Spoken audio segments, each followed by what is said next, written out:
I could have lost a nipple. Yeah, you could have. I really could have. At least one. If you're going to have plastic surgery, do not smoke. Welcome to Big Butts, No Lies. I'm Mavi, your go-to guide for everything plastic surgery. With 18 years in the industry working alongside top board-certified plastic surgeons, I know what really goes down. The good, the bad, and the botched. Now I work for you, bringing you real, unbiased info to help you make the best choices for your dream look. Whether you're going for subtle enhancements or a full-on transformation, I'm here to give you the facts, the tips, and the confidence to navigate your surgery journey. Let's get into it. Should be fun. Hey guys, do I have the episode for you today? As you can see, we're doing an in-person episode with my girl, Rachel. It's okay. You can say Rachel. That's fine. With my girl, Rachel. And you guys are in for a treat because Rachel and I have some history, and you're going to get to hear all about her transformation from start to finish. And today she was in the recovery haven. So before she goes back home, I thought, let's get your story. Thanks for being on the show with me. Thank you so much, Mavi, for having me.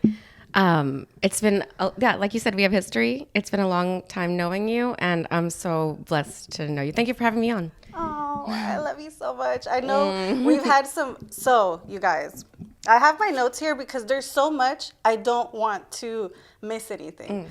So let's start with, how did you find me? I found you through your podcast. I'm like an avid podcast listener, always listening to podcasts. And I knew that I wanted to do some kind of plastic surgery, and doing research all about it, I was already getting overwhelmed. I was looking at pictures and getting scared, looking at doctors and not understanding what they were talking about, not even knowing the procedures that I wanted. And I contacted you. I filled out your form on your website, and then I went to sleep.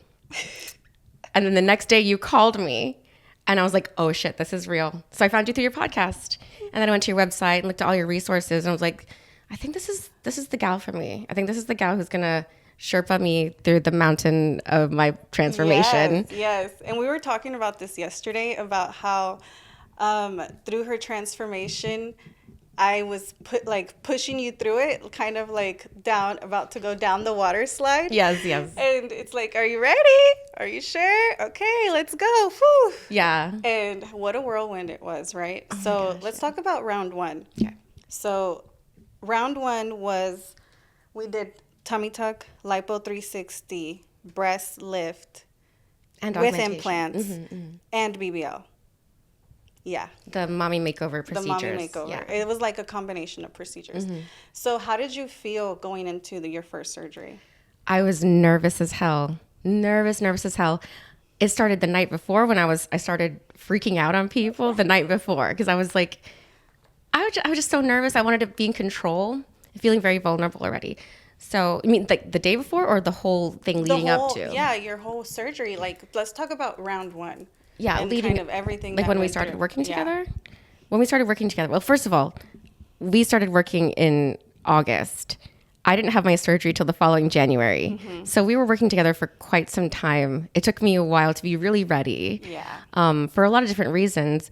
But my body needed to be ready. My mind needed to be ready. I remember on the call with you, probably our third call, and I was like, so what are these procedures? And you broke it down for me exactly. And then the part where you told me I was going to get a new belly button, that's when I was like, oh shit, this is real. And then I knew like, I'm just going to trust you.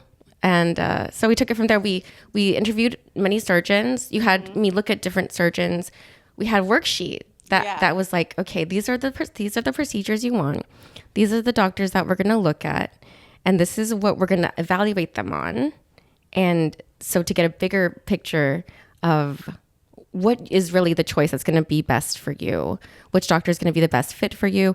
And I love how you took me through the steps of doctors at every level from all across the world in different specialties with different eyes and different results. And that education opened my eyes. I never would have been able to do that on my own. Not even talking to one doll would I ever be able to do that alone. So that information was just invaluable. And I like to tell my girls, when you're looking for your plastic surgeon, you're looking for art that you love, because every surgeon is an artist and they all do their surgery different. And what one person might think is the most beautiful tummy tuck belly button they've ever seen, the next one might think it looks like a cat's butthole. So I thought you were going to say like a coin op slot. I thought you were going to go the coin op slot route. Oh, that one too, the coin slot. So either a slit, or they're too round, or they're too... Everybody has their different taste on the belly buttons, but I like to show you, look, this is everybody's art, and which art is the best for you. What do you like the most? Yeah, based on what your preferences are. There's a doctor out there for you that's going to have that eye that you're going to fit with. Yeah. Yeah. So when we were in the car, we were driving back from a post-op appointment, and we were talking about your first round and how the process was. Because if you guys listened to that last episode where I talked about having my girls and them traveling to the city and going to put them in an Airbnb with the caretaker and doing all those things, but it's not the same. Not the same at all. It's like going from like the Hilton to the Ritz-Carlton, like not even comparable. Like this is S tier white glove exclusive care that you're offering here. And I only want the best. I only want the best. I literally can't do anything less. It's just not going to make me feel good. It's not going to make me feel safe and have the experience that I wanted to. I wanted it to be a beautiful experience. Like, you know how girls, when they're going to give birth and they're like, I got my hair done, I'm ready to go to the hospital, my water's breaking, I feel great. I wanted to be like that kind of giving birth, not like a, so that more my first surgery was more like a, Yeah. And now I came in ready to know when my water was going to break, delivering on time. Yes, curling your hair. Yeah. This time was totally different. Yeah, totally fine. And so during our conversation, we brought up something that happened your first round, which was, I know you guys have heard me harp and scream it from the mountaintops that you will lose a nipple if you smoke. Like your nipple will fall off. I'm not joking. So her nipple didn't fall off, but she did have a delayed healing from nicotine exposure. So when we were talking in the car and we were talking about, I think let's put the clip in here of us talking in the car. Okay. Can I grab the scar thing? Yeah. Hold it. Oh my gosh. And then one day I walk into the Airbnb and your incisions aren't closing, and we're like a week and a half in. And I look over at the table and I see something that looks like a vape. And I was like, what the frick is Yeah, this? you were so mad. I was like, it's 0% nicotine. It's my habit, quitter. It's my nerves. Mommy, you have no idea how much I was freaking out about, because it's About the habit. quitting, It's yeah. the nervous, Anxiety, like the hand to mouth, I think is like the what they habit call of it. it. Yeah. The soothing. It's like a pacifier. So Yeah. I was like, okay, if I can't smoke, I can vape zero. They have zero nicotine ones. It's fine. Think of that, right? Yeah. And, But no. no, it So doesn't work like that. so the first time around, the wound delay issues was actually the effects of nicotine. Yeah, Of long-term. long-term nicotine, and then exposure during the recovery period. Yeah, I wish my titty scar. Actually, I brought it for you to look like a saint relic. I wish my titty scar could go on a pack of cigarettes. Seriously, because I want everyone to know: don't smoke. If you ever plan on getting plastic surgery, actually, if you ever want to be cute and hot, Don't smoke. Just don't smoke. Period. I brought my saint relic for my first surgery. So her first round, everything went great with the surgery, with the recovery, but once it was time for her body to heal, there was areas that had delayed healing. And one of those areas was the infamous T-joint juncture of the breast lift, where the vertical line meets the horizontal line right there. It's just unfortunately very common issue to have some sort of like delayed healing there. Um, but I walked into the Airbnb and we talked about what was causing it, right? So how was it for you? Because how was that Oh, experience? preparing my body for surgery between August and January. So you knew I was a smoker, and of course I knew I was a smoker, and I knew I had to quit smoking to have surgery. I will go ahead and say I was not in the best physical shape personally. Like how I lived my life before, my lifestyle choices was not optimal with healing, with the kind of healing and the kind of result that I wanted. And I totally downplayed that and had no idea what I was really getting myself into going into surgery with a body that was not optimal, with so many years of nicotine exposure. Like I smoked in high school, college, I quit a little while. Then of course the pandemic came up and I was like, what am I going to do? I don't drink that much. I'm just going to Chain smoke. nothing to do but chain smoke and look at the golf course, but it was that so many years of nicotine exposure. I even was on Wellbutrin and naltrexone. I was like, please help me because I need to quit smoking. So before your surgery, how far before your surgery did you have like your last cigarette? Oh my gosh. It was a battle, Mavi. It was a battle.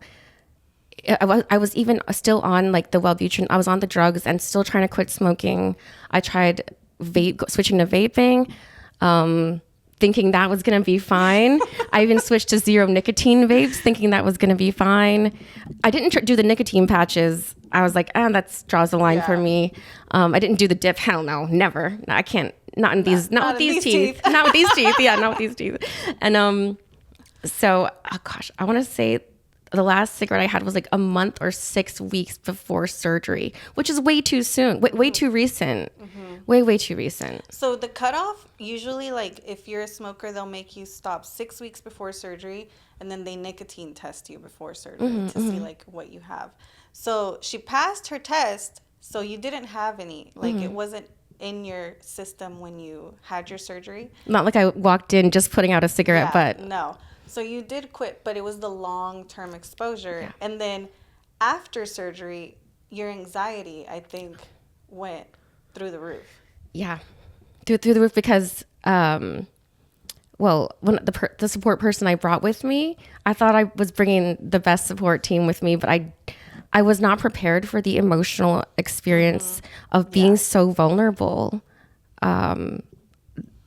I don't think anything can prepare you for that. Maybe except having a baby, or getting in a serious car accident, maybe. But it's going in with the intention, and purposefully doing this to yourself, and knowing that this is not something that just happened to you. This is something happening for you, by you. And doing something like that for me was kind of foreign in a way. So I wasn't prepared for the kind of like control that I would have, but also to be asked to let go so much and trust other people. That was a struggle. Oh, that is such a struggle. So the vulnerability of like post-op days 1 through 7 after a tummy tuck where you really can't do anything. You have to ask for help to even get out of bed. Yeah. Or like, can you please bring me water? Or can you help me to the bathroom? Things that are very vulnerable, right? A lot of women really struggle with that. Yeah. Of allowing themselves to like be taken care of. Because most of the time, we're the ones taking care of other people. Absolutely. That's what we talked about in the car. Yeah. So preparing my body for surgery was difficult, and I didn't want to be vulnerable. So I was holding on. I was holding on. You were still like, I was really holding on. I was pulling you with your heels in the sand. Yeah, really. And then, but down the water slide. Yeah. I was holding on to the rails, and you're like, I had my tubie like this, like I don't know, and then you're like, okay, girl, bye. Like, yeah. So okay, so the post-op experience of round 1 threw you into this journey of, tell us. It was like walking into someone else's life. Like when I got back home, slowly things were changing. slowly I started healing better. When my wounds finally closed, I was like huge sigh of relief, and then still kind of like not sure about my recovery because I had a really bad scar. I had, because of the complication, I actually had to come back. Yeah. So that healing part, it was a struggle for me. And that struggle kind of continued for the whole year, like the emotional effects of it. And just because my healing was really slow. Then I got active. I got super active. I walked away from a lot of relationships that weren't no longer serving me because those relationships, they liked the role. They didn't like me for who I was. So it was like, yeah, I don't want to do that. I don't need to cater to anyone else's roles anymore. It was super empowering knowing that I could do that. And so much of the world opened up to me. I started roller skating, which I loved to do as a kid. And that like took me to Atlanta, to Los Angeles. I got a skate sponsor now, and I'm making so much more content, like UGC, promotional content, and custom video requests from fans. And I mean, I was already doing that before, but this brought me to a whole new stage. And it's improved my confidence. I love seeing my body do these things that I was not able to do before. Every day it's like a progression, and it's built my self-esteem, my self-confidence, and everyone around me sees it. Everyone around me sees it. What's happening to my life, what's happening to my body. Also, the changes on the exterior, it unlocked something inside of me. I can't even describe what it is, but it's really like walking into someone else's life all of a sudden, and here you are. Are you going to be that same person? I like to ask myself, okay, I'm just saying this. In the morning, I ask myself, are you a girl that poops, or are you a bitch that shits? Like, which one do you want to be? Which one do you want to be? Which one do you want to be today? And I'm not a girl that poops anymore. I'm a shitting bitch on everything I do. I love it. I love it so much. We were talking. Oh my gosh. I just lost my train of thought. What was I going to say? Because it was so good talking about, it was about this specifically. Oh my God. I was telling you about how my life changed, how I walked into a different life. Yeah. Of becoming the woman of your dreams. I knew I was going to go into like, it helped you become the woman of your dreams. Yeah. It really helped me to realize who I was and to remind myself who I am, what I've done, that I'm worthy of everything that I've given myself. I'm worthy of everything, that all the good things that come my way. And all of this is by design, baby. Yeah. It's on purpose. Exactly. And remember when I sent you the photo? So every time my girls, when they come and we're doing one-on-ones and I go to their appointments with them, we'll have lunch or before or after the appointment. Girls gotta eat. Girls gotta eat. And we love to eat. All my girls love to eat. So we were sitting at a restaurant and I was taking a video that day and I sent you the video 4 weeks ago, right? Yeah. I was like, remember her? Yeah, remember her. The way you said it too. Remember her. Remember this girl. And it really feels like that was someone else. Like the person before compared to who I am now. And I look back on it, I'm like, I don't know how the hell she did it. I don't know how the hell that girl made all this money to deliver this body that you see today. And I think about it a lot. It's really humbling. I'm so appreciative to her because she gave up her life so that I could live, so I could be here today and be present in my own life and be this person bringing my gifts to the world, accepting everything that the world has to offer me. And I wouldn't have been able to become this woman if I didn't have you pushing me, guiding me the whole way. You're going to make me cry. Like, I remember that when you're like, remember her. I mean, you knew her. Yeah. You had an intimate relationship with her. I didn't really know her. I thought I knew her, but she was like so shrouded and hidden from herself, like pushing down so much. But this process unlocked so much, and I've been able to reveal who I really am and confront who I really am and what my struggles were that kind of got me to the place where I didn't recognize myself, where I wasn't living presently in my own life. And man, I can't explain it. The touch that you had, the care that you gave me, no one else has given me such care. Even the physician assistant I brought with me, who I was assuming was going to, take care of my health care and provide me with what's it called? Hippocratic oath type of level care, right? That did not happen. And that's where I played down what the emotional, spiritual impact of having this kind of transformative surgery was going to have in my life. And if I just took care of the medical side, okay, I might still be that other girl, but doing it with you, with you holding my hand, being a one-on-one, I'm able to be this woman today, the woman of my dreams. I love it so much. Yeah. This is why I do what I do, because I love helping women just transform and become these beautiful butterflies that they don't even recognize themselves anymore. Yeah.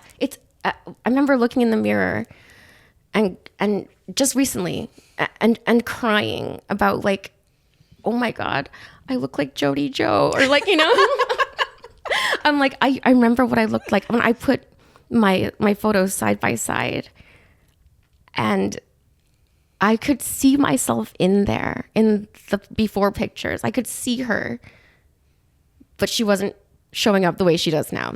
She was not like, look at me and everything that I've done.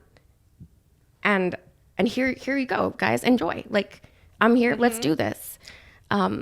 Before I was, I could never. But now all these other bitches could never. Like, yeah, no. I love it. Yes. So that answered my question of like, I had on here, how did your life change after round one? It's night and day, really night and day. I'm so happy to wake up now and make appointments and go take care of myself. I mean, every week I get my massages. I'm still like on that regimen of this is a journey. Like, surgery was day 0 for me. I was like T minus like 20, 30, constantly counting down the days, because I knew that surgery was not the end of it. It was not the end goal at all. It was day 0 of the process of the rest of my fucking life. The rest of my life. Yeah, the beginning. The beginning of my life. And I wanted, like, this before surgery, it was my first half of my life. After surgery is the second half. And I kept telling myself, I want the second half of my life to be the best half of my life. Because this is it. I only have a number of heartbeats left. I'm embracing every minute of it. And I wouldn't be able to do it if I didn't feel good in my body. And you helped me transform into this girl I feel really good about being. I love that so much. You have no idea, like, the immense satisfaction that gives me of like knowing that I helped another woman become the best version of herself and like feel unstoppable, because working with my girls makes me feel unstoppable, makes me feel like, oh my God, like another one. Yes, I can do it. Let's go. Where's my next one? And just feeling like I can make change. I can help change people's lives, and not just the woman who has surgery, but the people around her who benefit from the change. Like, a lot of my girls will tell me that they're better moms, that they're better at work, that they're better friends, they're better moms, they're better everything, because they feel so good in their body. Like, they just feel so confident. Like, nothing can stop me. I recovered a tummy tuck. I can do anything. Seriously, because I don't have kids. I've never given birth. I've been through my own share of things, but really this experience that's so personal, and seeing yourself triumph over struggles that you put in your own way, but still, you would never expect what's actually going to happen. And then seeing yourself on the other side and looking back, it's so humbling, but empowering at the same time. Seeing what you can do. Seeing what you can do. You're unstoppable. What you can become. So let's go into round 2. Okay. So round 1 was the first round, getting everything, tummy tuck. The second round was scar revision. So for those scars that the nicotine caused by preventing them to heal fast. And a little bit more lipo and a little bit more BBL. So how did you feel? Don't forget the Avelli cellulite game changer. Yes. The game changer. She had the Avelli too. So how was it going into round 2? A completely different experience. I was so much more ready for this one. And it really felt like I was, getting my hair done at the beauty salon to come give birth over here with like the whole film crew. Like, hey, we're going to have the most beautiful birth. It was so different. And because I had the intention already for a long time I knew I wanted to come back to Houston. I knew I wanted Dr. Hustak to do my surgery again. I knew I wanted to work with you again. In fact, probably like 6 months after my surgery, I already like sent you my deposit for the next round of it. We're going to work together. And then a year came, I was really busy. I went around to different expos. I collaborated with different other creators and opened up my whole world. And I knew I wanted to have surgery, but when was the right time? When was the right time for me? Then in July, I found out Usher canceled the Australia tour, which I was really excited to go to. And then my Taipei opportunity kind of fell through the cracks. So my whole fall opened up and I was like, it's BBL season, baby. Let's get the fajas on, call Dr. Hustak. And within 1 month, I pulled together the resources, pulled together all the prep, pulled together everything I was going to take care of back home because I knew already what to do based on how you helped me before. And I was like, let me just look at my notebook and remember what was I doing like this time to prepare. And it was such a different experience. My body, first of all, way healthier, so much healthier. I mean, I quit smoking for like since after surgery. I quit smoking. I did start vaping again in May because like when I went to Miami and whatever, with people. And then I went on a cruise. I forgot. Remember I sent you a video? Yes, you did. I sent you a video in February because I went on a cruise and I was go-go skating for a DJ on the cruise. Never ever. The previous 2 years, I never ever would have been able to do that. I would have said, I'm too scared, or I can't, that opportunity is not for me. But now I'm like, hell yeah, it's for me. It's for me. And in fact, I'm going to go on a cruise again. I'm actually going on the same cruise to go skate in January. And then in 3 weeks, I'm going to go on another cruise. That's a different story. But so this time when she called me, I was weeks away from opening the Recovery Haven. And I was like, yes, this time I can have you here with me. And I told you all of the details. And even when I told you the details, I really didn't go into like the whole experience. And with the Recovery Haven, you guys, it's been such an experience that I'm like, this is not a recovery house. This is not a... It's not like, a dollhouse. No. It's not the dollhouses that you see where they're loading you in the back of a van, rolling you off a stretcher, and you're like falling over. No. And I started to think of it like I want it to be an experience. Like it's an experience of while you're here. And yesterday you were telling me something. You were like, you run a really tight ship, but you can't tell because it's all in the background. It's all in the background. Yeah. You're organized in a way that everything else just flows from it. There is something special about this space. It's the silence, the peace, the air, the colors, the green. You can just see every little detail was done with intention, kind of like a body done with intention. And giving this space to, I feel like I ran away. I ran away from my life. Yeah, from reality. I mean, really, I'm like not on social media. I'm not watching the news. I didn't even know that the government was shut down right now. I was in such serenity. Yeah, true serenity. True serenity, man. Like I've never experienced in my life. I really feel like I ran away to like a little hideaway where me and my girls are just like, hiding away from a storm that's outside, and we're going to go out when we're ready. Yeah. And I'm finally ready. Yeah. But I would not have been able to achieve this level of recovery on the daily, the improvements. I wouldn't have been able to do that anywhere else but with you in your Recovery Haven. Because at the Airbnb, it was kind of the same thing, basically. I mean, It's a house, it's right? a house. It's a house. So it's like a house with a bedroom and a sofa and a kitchen. It's a house. That's like the only thing it has in common with the recovery haven. Seriously, that it's a house. But there's no care. There's no care there. The care is what you put into it. The details here. I love the fact that you had the accessible shower. I mean, and the toilet riser, everything. Those little details. The bed, the recliner, just those things that you only realize after you have your first surgery and then wish you had. Yes. That you're like, oh my God, I wish I had these things. Yeah. And then you're like, oh, it's too late. I can't do it because you're recovering so quickly. You can't go back. It's not like you can go get it. Yeah. Go run and get the thing that you need. Yeah, no way. So, unless you have a Mavi. Yeah. So one of the things that I did for her this time was she was having some swelling in her legs, right? And it was getting better, and then as you started to move around, it was getting worse. And I was raking my brain like, okay, how am I going to get her legs to get better? Yeah. And she was already doing the lymphatic massages. We were already doing low sodium. We were already doing all of the hyperbarics. Things. We were already doing hyperbaric.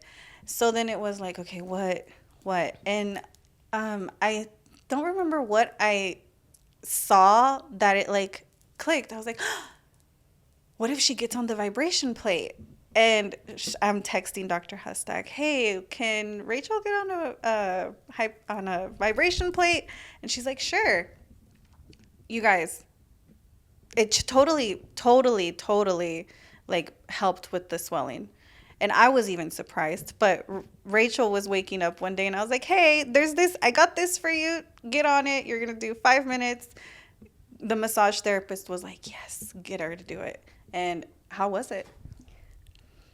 I thought it was a hot girl toy at first. I was like, oh yeah, that's cute, Mavi. It's pink, you know? Oh yeah, I got the pink I was one. like, okay, I guess I'll try it.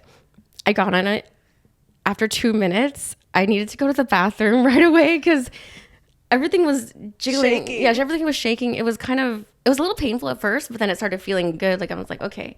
Then all of a sudden it hit me like, I gotta go evacuate these fluids from my body. Yeah. And I think you told me like you did 15 minutes and you had to get off. Yeah, multiple times to go pee. Yeah. So that was one of the things that I tried to do special for you this time, that I was like, how can I get this? And the pillow, the titty pillow, when I was laying face down.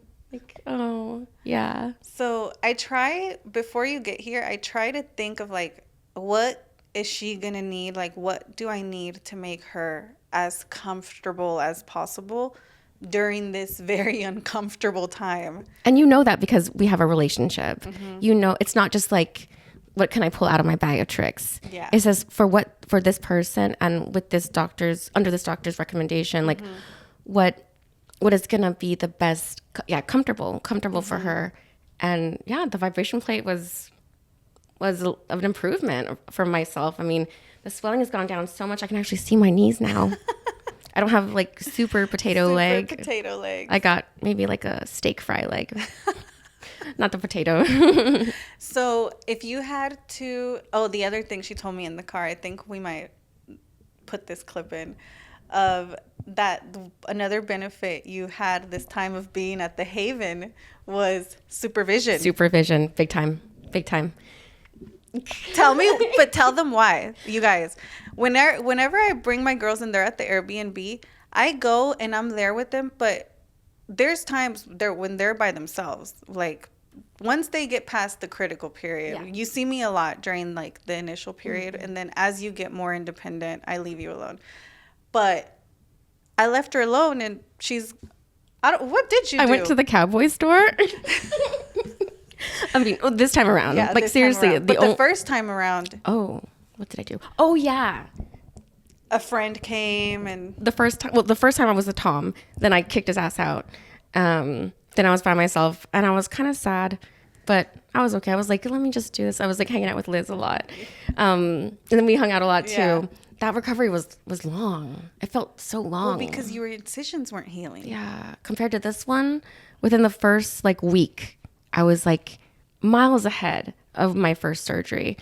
So, but even that going to say the first surgery, when I came back, I had to come back because of complication. And what did I do? I didn't have any supervision. So I brought a friend with me to keep me company.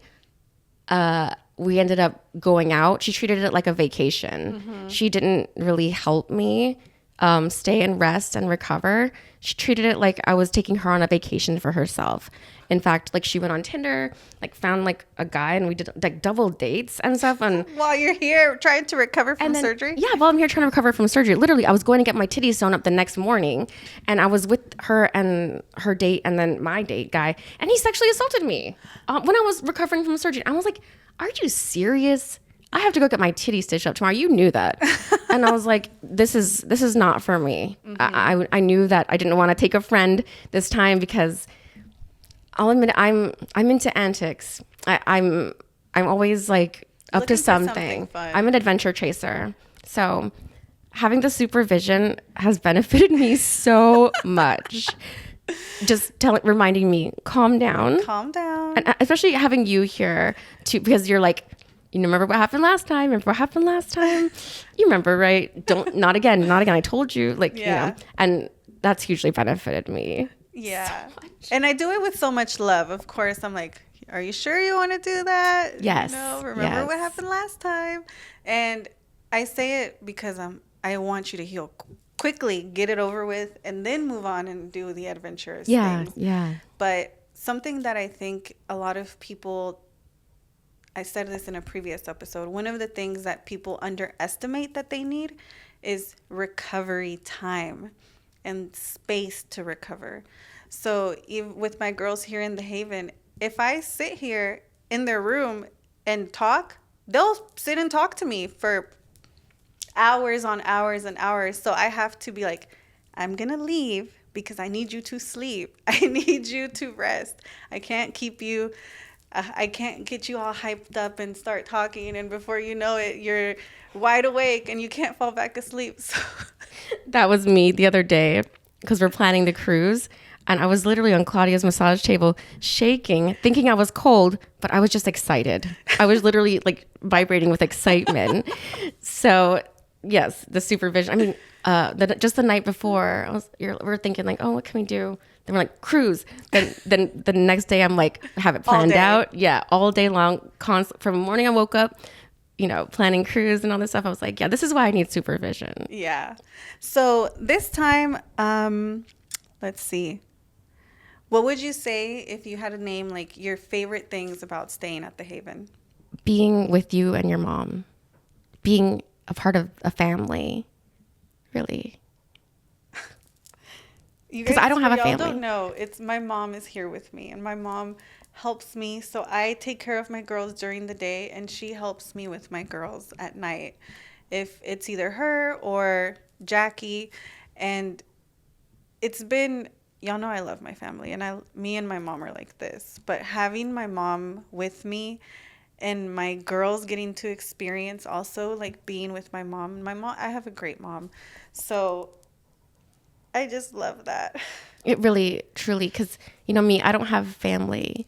I'd be like with my friends who have families, but not really felt like, it always felt like it was a lack of my life. And I think just being with you and your family, seeing how the multi-generational love and dynamic, the women, the power that you guys have and how you support each other. I was brought into that circle of support here, and it made such a big difference. Aww. Yeah.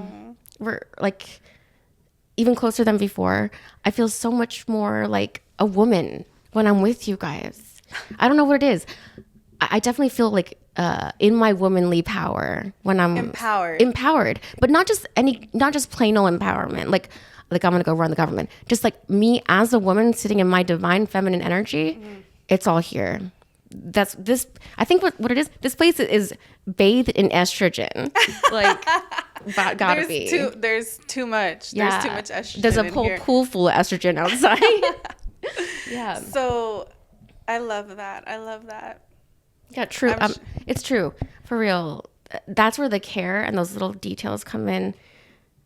I mean, just like when I had the thing on my leg that Claudia found when she was doing my massage, your mom caught it, like, just overhearing, and texted you immediately. And I opened my eyes next thing, and you're here looking and touching it. I was like, where did you come from? Are you just waiting outside? Like, I literally just found this thing. Actually, I didn't even know I had it. Claudia found it. And just that kind of responsiveness, like, you were never far. You were never far away. You were so close. You were on everything, every little thing I was like even mildly freaking out about.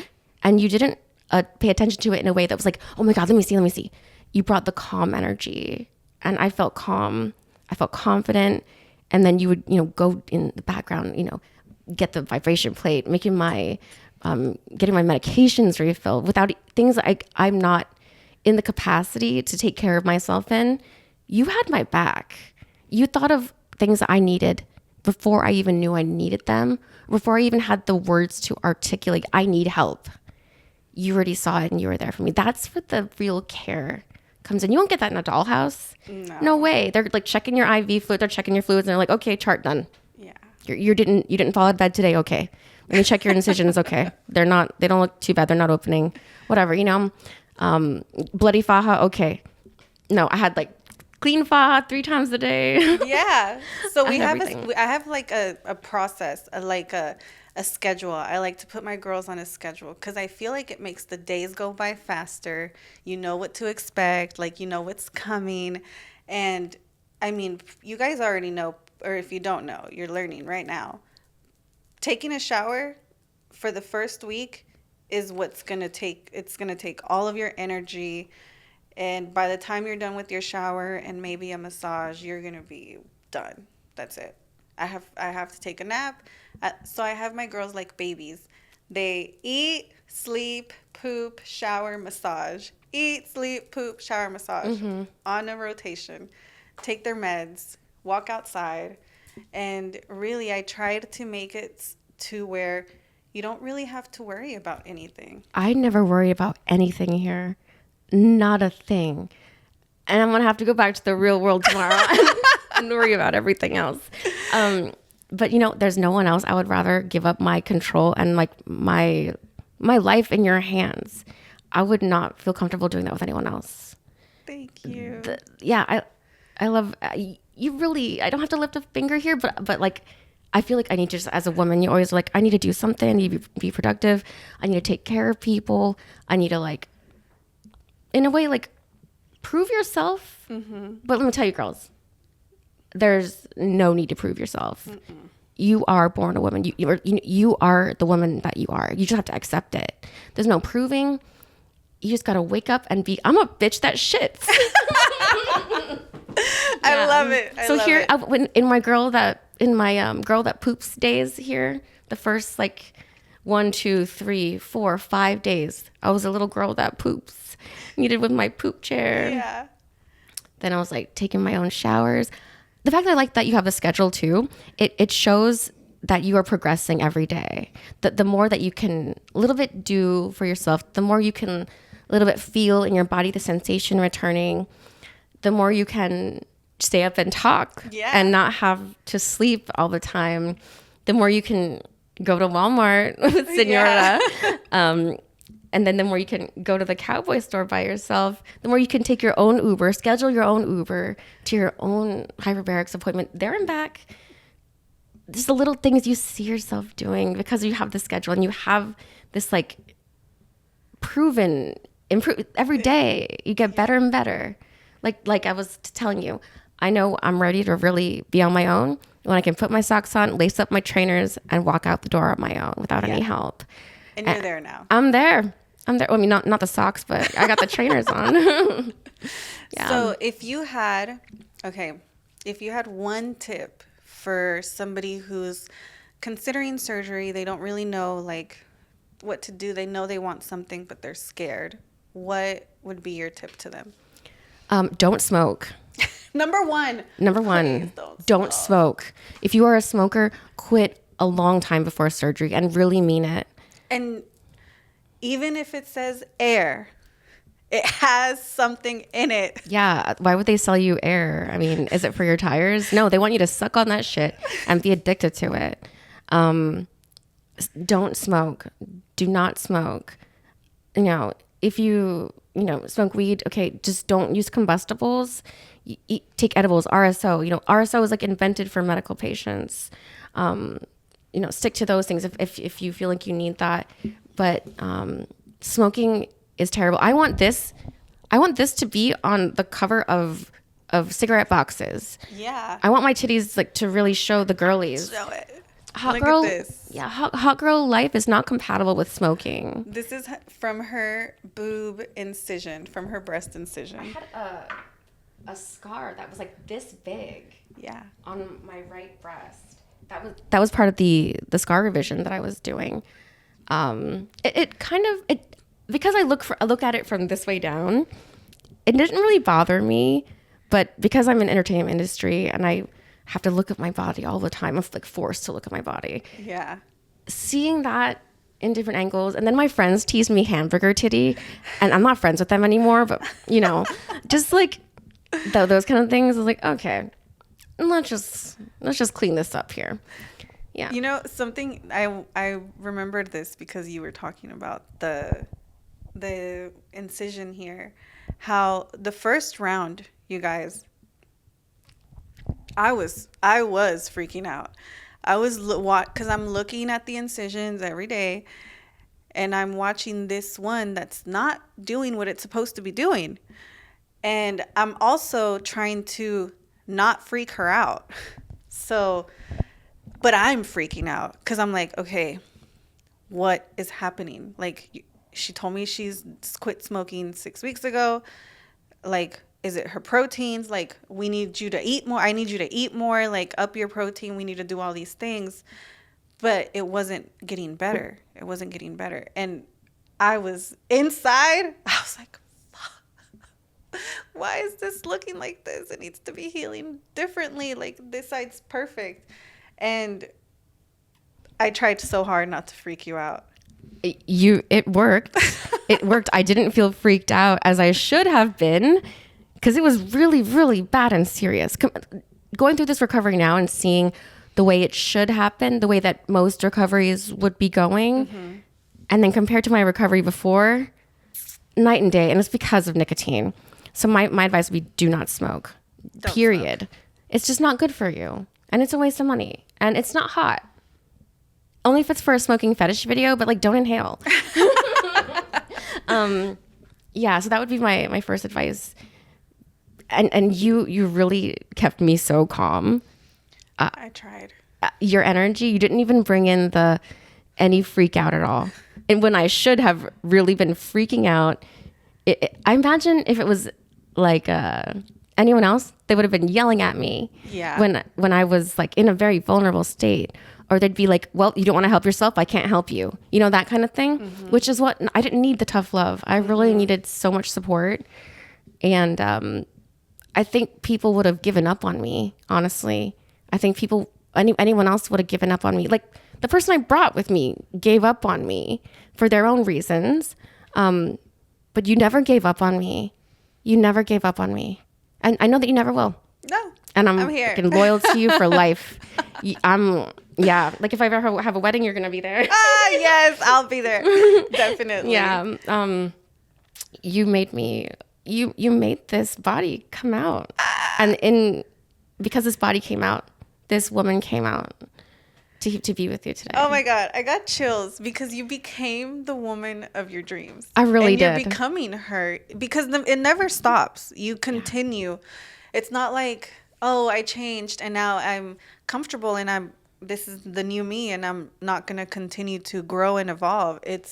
You have to continue to grow as a person, in not just in like how you look, because at some point you're chasing perfection. So once you get there and you're like, okay, this is good focus on something else, right? I'm like, it's time to go focus on something else, not before and afters and looking at surgery things, because that'll keep you in the cycle of wanting more surgery. I think to your point, if you are constantly focusing on your body, well, that's what the before you was doing. That's what the before you, and if you want to carry that kind of mindset and have that occupy your energy and live rent free in your head, then you might just be that same person and not embrace what the opportunity that this change is really given to you. Like in Emilia Perez, in the movie, she says, the Rita Mora character, she says, you change the body, you change society.